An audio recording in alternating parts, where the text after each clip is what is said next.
Et voilà, chers frères et sœurs, nous avons parlé de la puissance contenue dans la Bible de Jésus-Christ, qui est une puissance multidimensionnelle. Et nous avons dit dans un premier temps que dans cette puissance multidimensionnelle, elle inclut la puissance de son nom, qui a l'autorité de chasser les démons pour guérir les malades, et la puissance de son sacrifice qui a vaincu la mort, et la puissance du Saint-Esprit qui est accordée aux enfants de Dieu pour opérer dans le surnaturel. Voilà. Mais nous allons parler ce soir de la puissance du nom de Jésus.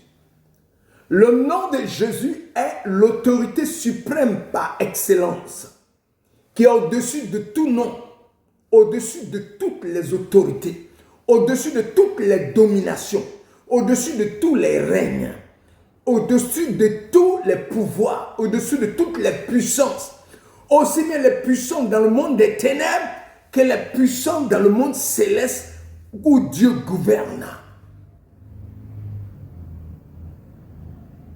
Et il est au-dessus de toutes les autorités qui existent ou qui existeront aussi bien dans ce siècle dans lequel nous sommes que dans les siècles à venir. Cela jusqu'à ce que nous soyons à la fin des temps, jusqu'à ce que la terre s'arrête, jusqu'à son retour. Aucune autre puissance ne peut l'égaler. En effet, le nom de Jésus, au-dessus de tout autre nom, toutes les puissances des ténèbres, les maladies, les péchés sont soumis à son autorité. Voilà pourquoi la Bible déclare dans Philippiens 2, 9, 11, c'est pourquoi aussi Dieu l'a souverainement élevé et lui a donné le nom qui est au-dessus de tout nom, afin qu'au nom de Jésus, tout genou fléchisse dans les cieux, sur la terre, sous la terre, et que toute langue confesse que Jésus-Christ est Seigneur à la gloire de Dieu le Père. C'est ça qui est la vérité. Donc ici, je viens de parler de quoi? De la puissance du nom de Jésus. Nous abordons le nom de Jésus est un pouvoir pour les enfants de Dieu. Les enfants de Dieu reçoivent l'autorité d'agir en son nom. Les prières et les actions au nom de Jésus sont considérées comme étant celles de Jésus lui-même agissant, amenant la délivrance, la guérison et les miracles.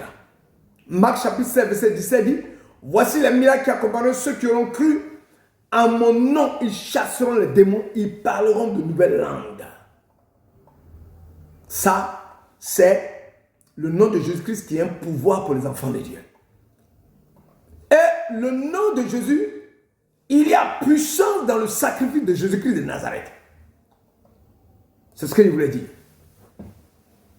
Il y a puissance dans le sacrifice de Jésus-Christ de Nazareth. Colossiens chapitre 2, verset 14 dit: il a effacé l'acte dont les organes nous condamnaient, qui subsistait comme nous, et il a détruit en le clouant à la croix. Il a dépouillé les dominations, les autorités, les a livrées publiquement en spectacle, en triomphant d'elles par la croix. Son sacrifice à la croix nous a donné la victoire sur le péché, sur la mort, commanditée par Satan.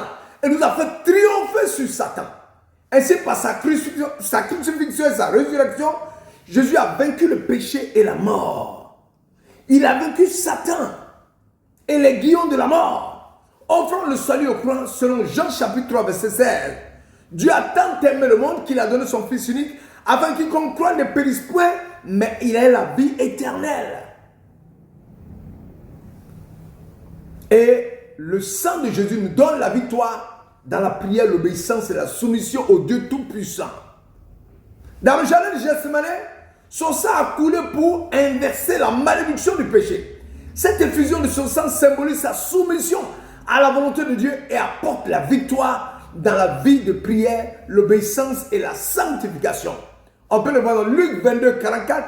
Étant en agonie, il priait plus instamment et sa sueur devint comme des grumeaux de sang qui tombaient à terre.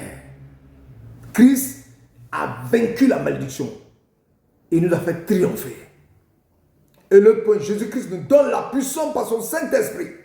La puissance que les chrétiens peuvent espérer vient de Dieu par l'intermédiaire du Saint-Esprit, qui leur donne la force de vivre selon la volonté de Dieu. Jésus promet l'Esprit Saint selon Luc 14, 15, 17. Et si vous m'aimez, vous suivez mes commandements.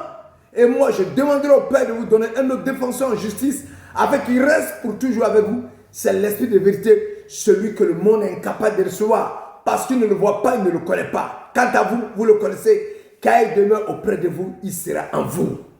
Voici quelques éléments de la puissance multidimensionnelle de Jésus-Christ de Nazareth. Soyez bénis à vos regards de qualité et regardez Jésus-Christ de Nazareth. Entre les prophètes qui seront jugés et celui qui a le pouvoir de juger tous les êtres humains, qui voulez-vous suivre? Suivez le Tout-Puissant. Suivez le Tout-Puissant. Le vivant, le merveilleux, le puissant, le glorieux. Suivez celui-là.